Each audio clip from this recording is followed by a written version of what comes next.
Shalom Akim, Yahweh Bashem, Yahweh Shai, Bashem Kakadash, double honors and salutations to the elders and apostles of Great Stone Rule Well, and Akim throughout the four corners of the earth, preaching the gospel of Mashiach Yahweh Shai in sincerity and truth. And diligence of mind is but I'm not easy camp, another short lesson to edify the hopeful elect. Yeah, so there's always going to be confusion in Babylon, all right? As far as we've known so far. Yeah, because ever since Esau's been in the power seat, the world has been in somewhat turmoil, and now we're going into super super turmoil. All right, so that's the time we're getting closer and closer to such the time of serious civil unrest, all right, times of heavy rumors of war, and then the ultimate war itself, World War III. And then you have the issue that folks are basically, gossiping about that Trump had to reassign the position of defense secretary to somebody else. The old one was out and brought in the new one, and basically shaking up his cabinet.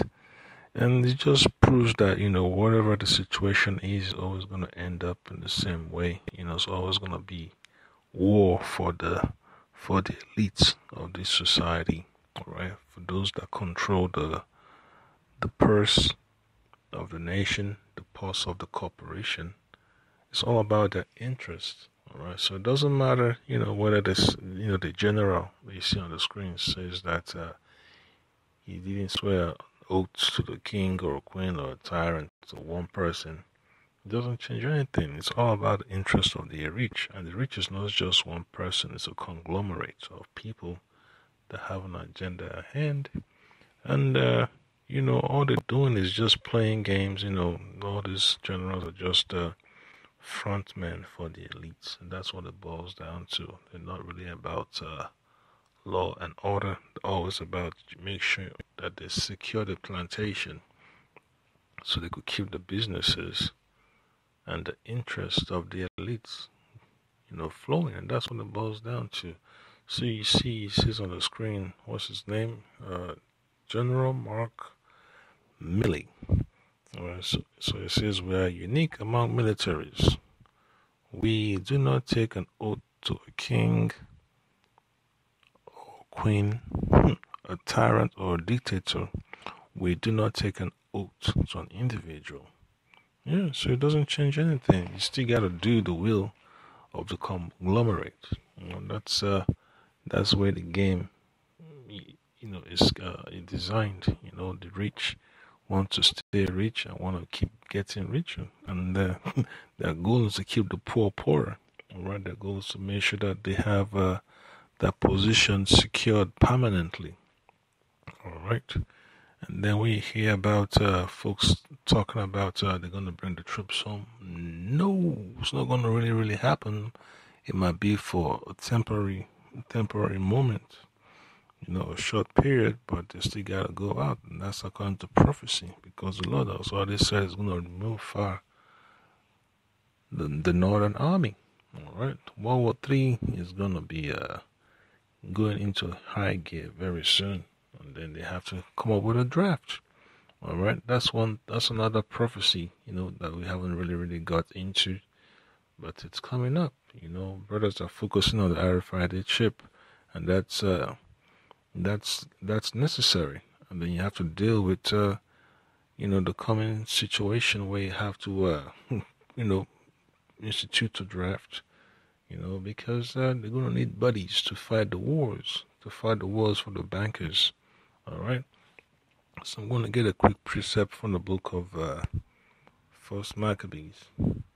It tells you clearly about the governing structure,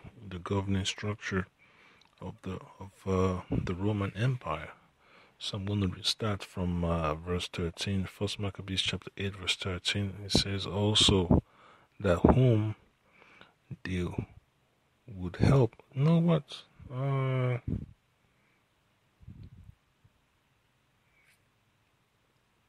Yep. I mean, it's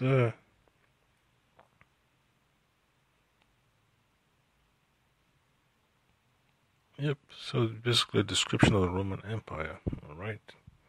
So this is basically what America really does. When you have those so-called, you know, frontmen or puppets in other foreign countries that want help from America to stay in power, that's what they do. They have to check. they have to check. They have to check in, to get the approval, and they can get back in. All right. That's the reason why you have agencies like the CIA, and then you have other agencies like the Mossad. You have other agencies like the, MI6 and all that stuff. Their job is to make sure that, the big boss, his business is running effectively. Wherever he has, supplies on the face of the earth, they have to make sure the supplies keep coming in and there's no interruption. All right. First Maccabees chapter 8 verse 13. Also that whom they would help to a kingdom, those reign, and whom again they would, whom against they would they displaced.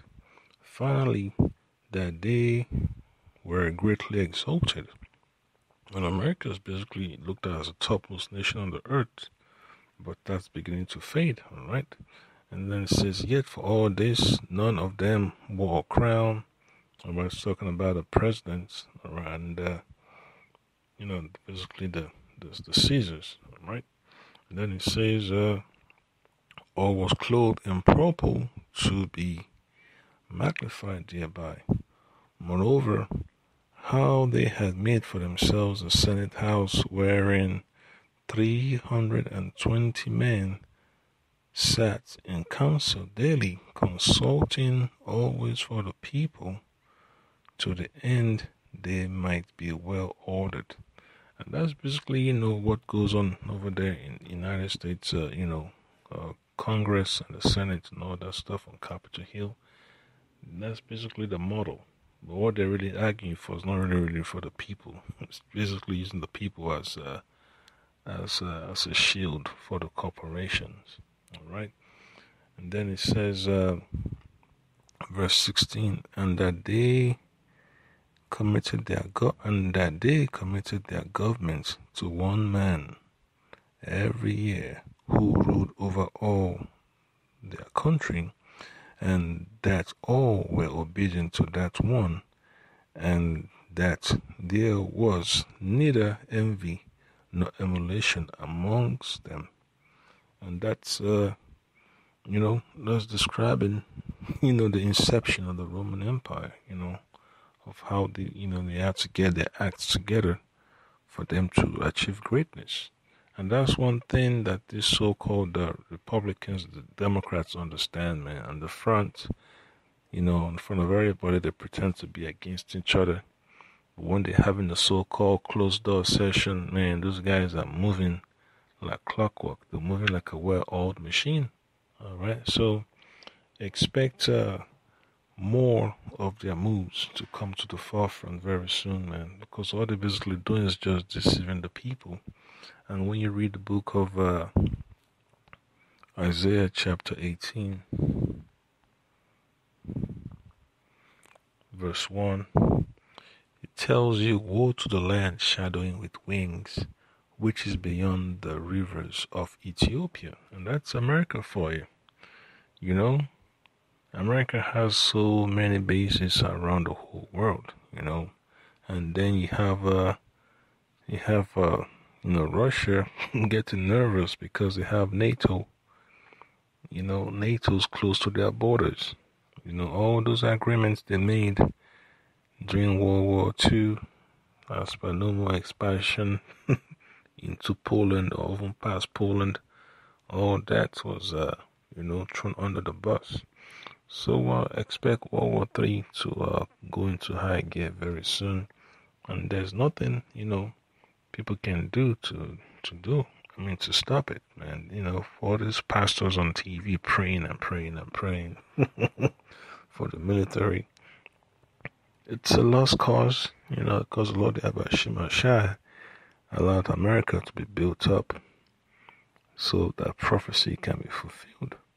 And a lot of these top scholars know that, but they don't really want to address that issue, in public. All right, they just keep it in private. All right, and that's how these elites are able to stay in power. You keep certain types of information to themselves so they can benefit them. All right, and then you read the book of Revelation, chapter 13.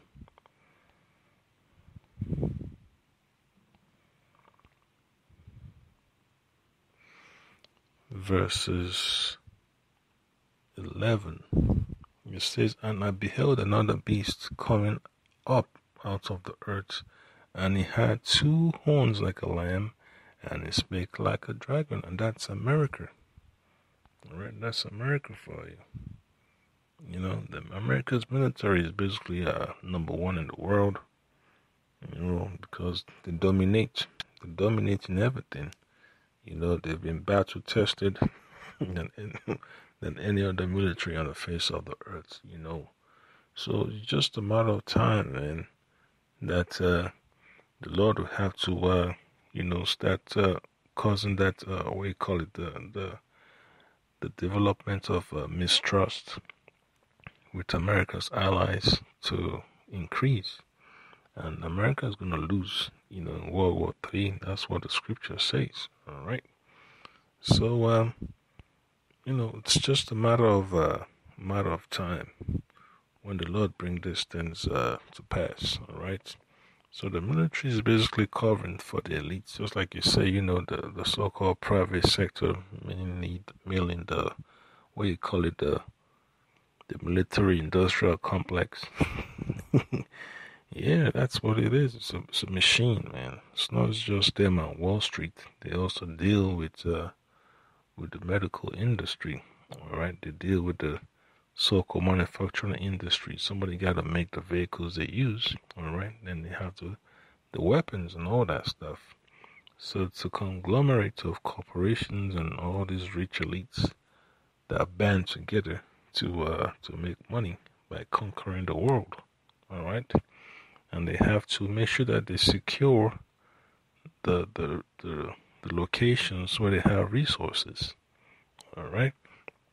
And who's going to be able to confront America?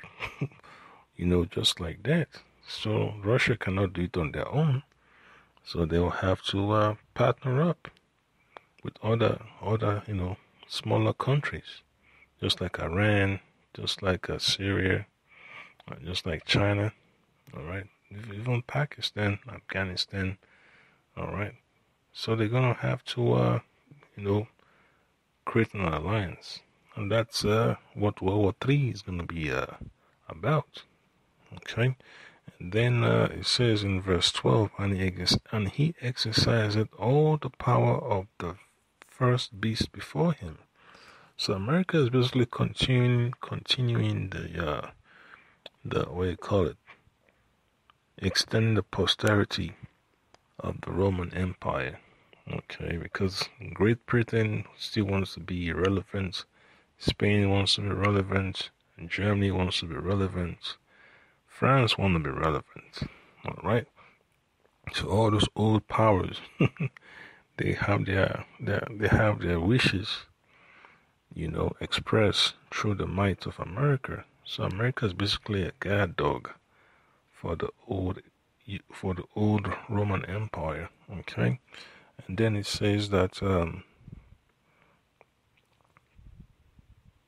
and caused the earth and them which dwell therein to worship the first beast, whose deadly wound was healed. And that's the reason why the world is out of shape. You hear about people of different nations, protesting that their nation is in debt to the IMF, to the World Bank, to the so-called we call it venture capitalists and all that stuff. So it's just one big pot of confusion. The pot's about to spill over. All right, and then verse 13 says, and He doeth great wonders, so that he maketh fire to come down from heaven on the earth in the sight of men. And that's how America is able to keep the people in check, all right, through their military prowess.